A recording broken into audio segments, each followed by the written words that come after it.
Hello everyone and welcome to craft class. Question: what can you find at both birthday parties and Christmas?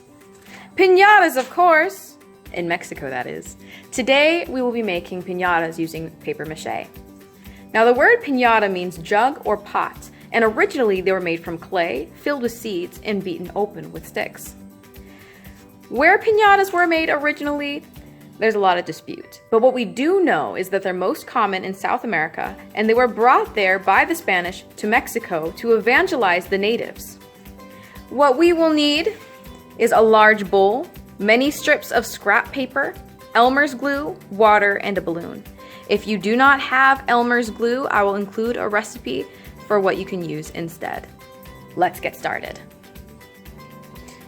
Alrighty everybody, I'm back. I have my Elmer's glue, my water, I have my strips of paper. Any scrap paper will do. You can use newspaper, anything. And I got my balloon. So the first thing that we're going to do is we are going to roll up our sleeves. Make sure we have something protective on.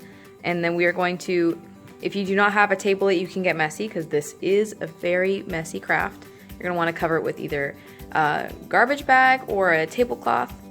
Check with your parents, make sure everything's alright. Now, once you have that all done, we're going to get started with the first step. So I have half a cup of Elmer's glue, and I'm going to put about half a cup of water into there. You can either mix with your hands.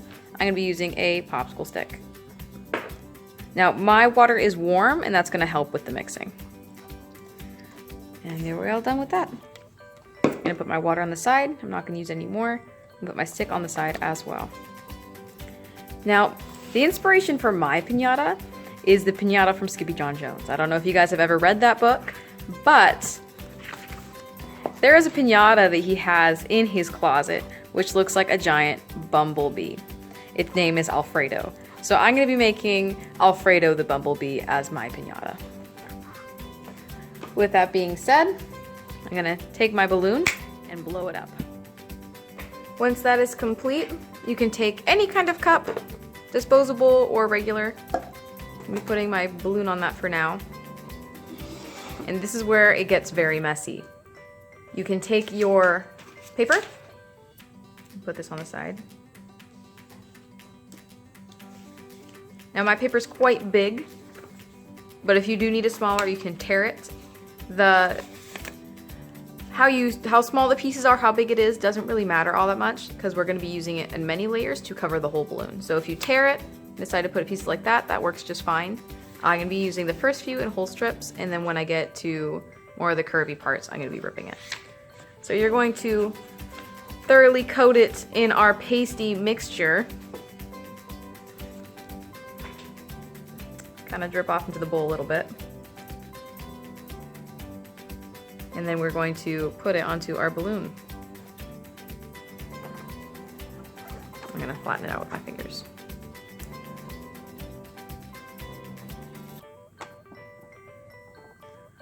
I'm going to keep doing that until the whole balloon is covered. I'll see you back there when I'm finished. I'll see you back. I'll show you mine when it's completely covered with the first layer. Hello everyone! How did you do? This is a lot of fun, lots of tactile experiences here. I have now finished my first layer, and I am going in again with smaller pieces, and I'm going to give the whole thing, my goal is 2 more layers. After that, we're going to give it time to dry. We're going to leave it for at least a day, and we are going to finish our project next week with the painting portion of it, okay?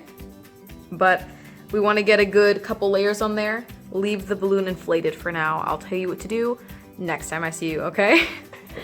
Enjoy this experience. Can't wait to see you next time.